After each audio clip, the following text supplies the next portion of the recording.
सब कुछ पहले की तरह सामान्य होने लगा था। एक सप्ताह से जिन दफ्तरों में काम बंद था वे खुल गए थे। सड़कों पर आवाजाही पहले की तरह सामान्य होने लगी थी। तेज रफ्तार दौड़ने वाली गाड़ियां टूटी फूटी सड़कों पर रेंगती सी नजर आ रही थीं। सड़क किनारे हाकर फिर से अपनी रोजी रोटी कमाने के लिए दुकानें सजाने लगे थे। रोज कमाकर खाने वाले मजदूर व घरों में काम करने वाली महरियां फिर से रास्तों में नजर आने लगी थीं। पिछले दिनों चेन्नई में चक्रवाती तूफान ने जो तबाही मचाई उसका मंजर सड़कों व कच्ची बस्तियों में अभी नजर आ रहा था। अभी भी कई जगहों में पानी भरा था। एयरपोर्ट बंद कर दिया गया था। पिछले दिनों चेन्नई में पानी कमर कमर तक सड़कों पर बह रहा था। सारी फोन लाइनें ठप पड़ी थीं, मोबाइल में नेटवर्क नहीं था। गाड़ियों के इंजनों में पानी चला गया था, जिसके चलते कार मालिकों को अपनी गाड़ियां वहीं छोड़ जाना पड़ा था। कई लोग शाम को दफ्तरों से रवाना हुए तो अगली सुबह तक घर पहुंचे थे और कई तो पानी में ऐसे फंसे कि अगली सुबह तक भी न पहुंचे। कई कॉलेजों और यूनिवर्सिटीज में छात्र छात्राएं फंसे पड़े थे, जिन्हें नावों द्वारा सेना ने निकाला। पूरे शहर में बिजली नहीं थी। चेन्नई तो वैसे भी समुद्र के किनारे बसा शहर है, जहां कई झीलें थीं। उन झीलों पर कब्जा कर सड़कें व अपार्टमेंट बना दिए गए हैं। इन 7 दिनों में चेन्नई का दृश्य देख ऐसा मालूम होता था जैसे वे झीलें आक्रोश दिखाकर तबाही मचाते हुए अपना हक वापस मांग रही हों। चेन्नई की सड़कों पर हर तरफ पानी ही पानी नजर आ रहा था। निचले तबके के लोगों के घर तो पूरी तरह डूब चुके थे।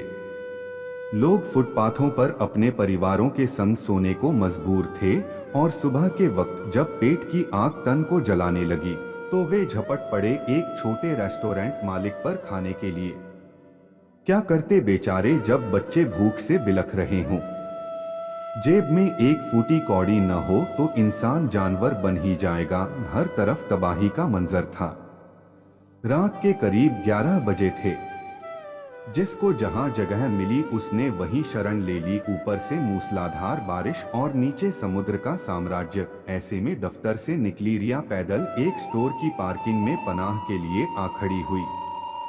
धीरे धीरे पार्किंग में 2 से 4 और लोग भी शरण लेने आ पहुंचे। तभी 2 से 4 लोग शराब के नशे में धुत वहां आ गए और फिर रिया से छेड़छाड़ करने लगे। वह समझ चुकी थी कि उसे वहां खतरा है, लेकिन करती भी क्या। आगे समुद्र की तरह हाहाकार मचाता पानी और पीछे जैसे देह के भूखे भेड़िए वे उसे ठीक वैसे ही घूर रहे थे जैसे जंगली जानवर ललचाई नजरों से अपने शिकार को देखते हैं। वहां खड़ी भीड़ यह सब देख रही थी और समझ भी रही थी, लेकिन गुंडे बदमाशों से पंगा कौन ले। सब समझते हुए भी अनजान बने हुए थे। वहीं भीड़ में खड़े आकाश से यह सब होते देखा न गया तो वह बोल पड़ा, अरे भाई साहब क्यों परेशान कर रहे हैं आप इन्हें। पहले ही पानी ने इतनी तबाही मचाई है, ऊपर से आप लोग एक अकेली लड़की को परेशान कर रहे हैं। बस फिर क्या था। अब आफत आकाश पर आन पड़ी थी। उन शराबियों में से एक बोला, तू कौन लगता है इसका? क्या लगती है यह तेरी? बड़ी फिक्र है तुझे इसकी।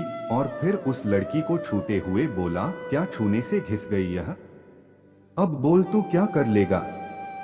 और छुएंगे इसे, बोल क्या करेगा तू? आसपास के सभी लोग सहमे से खड़े तमाशा देख रहे थे। सब देखकर भी नजरें इधर उधर घुमा रहे थे। कोई अपनी जान जोखिम में नहीं डालना चाहता था। रिया घबराई सहमी सी आकाश के पीछे खड़ी हुई। आकाश ही उसका एकमात्र सहारा है, यह वह जान चुकी थी। अब तो उन शराबियों की हरकतें और बढ़ गईं।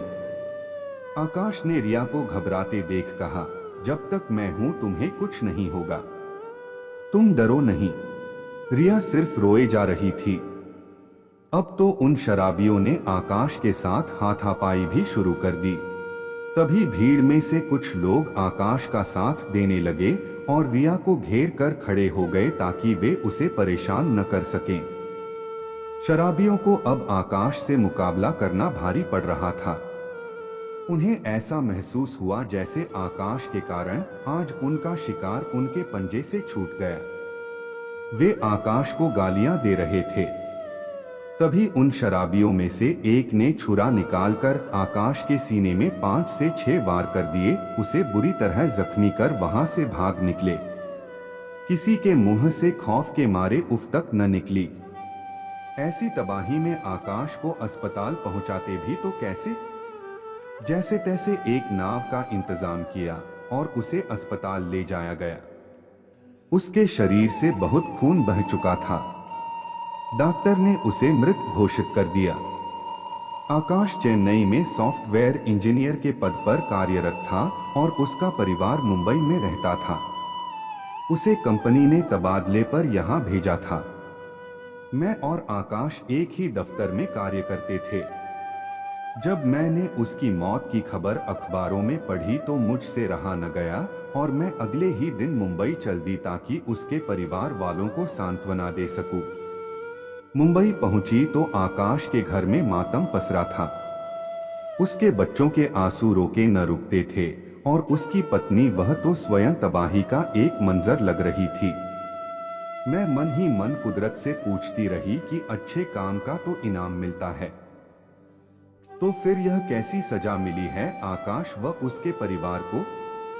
एक असहाय लड़की की इज्जत को तबाह होने से बचाने की यह सजा, आखिर क्यों?